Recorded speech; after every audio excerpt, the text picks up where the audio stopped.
And now,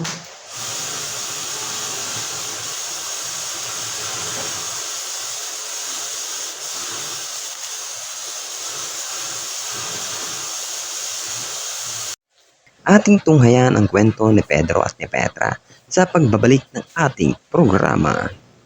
These sponsors brought to you by TV Plus with washing machine. Isang laban mo lang. Makikita mo sa TV ang mga mancha at dumi. Kaya ano pang hinihintay nyo? Bili na!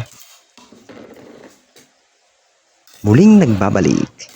Lubusan ngang nagbago si Pedro at tinalikuran ang paglalaro ng scatter. Mahal, salamat at sinunod mo ako.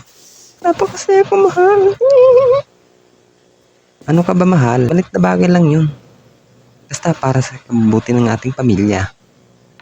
Ay, sana tuloy-tuloy na yan, mahal. Oo naman mahal. Basta laging may gin. Bolero ka talaga, mahal. Siyempre mahal, dapat happy lang tayo. Gusto mo bang tumanda ng maaga? Kakaserious sunod mo? Masaya nga ang nagkukwentuhan si Pedro at si Petra. Kasama ang kanyang anak. Makalipas ang 3 taon. Manloloko ka, Pedro. Kailan mo pa ako niloloko?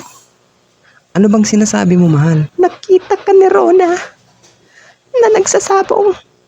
Kaya pala late ka nang umuwi. Tapos mga ipon ko, unti-unting nababawasan. Si Pedro nga'y nalulung ulit sa sugal. Bakit ba? Ano bang problema? Ikaw yatang may problema eh. Bakit ako? Ano bang ginawa ko sa'yo? Wala ka ng oras sa akin. Puro ka trabaho. Kahit pagbigyan mo ako isang gabi, di mo may bigay. Nagtatrabaho ako para sa pamilya natin, Pedro. Para balang araw, mapagtapos natin ang ating anak. Nay, tama na po. Umiiyak nga ang kanilang anak dahil sa muling pag-aaway ni Pedro at ni Petra. Mas mabuti pa siguro.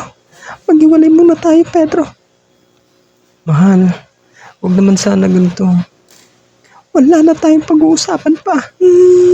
Umalis nga ng bahay si Petra kasamang kanyang anak at tuluyang iniwan si Pedro. Tunghayan ulit natin mga bor sa susunod na kabanata.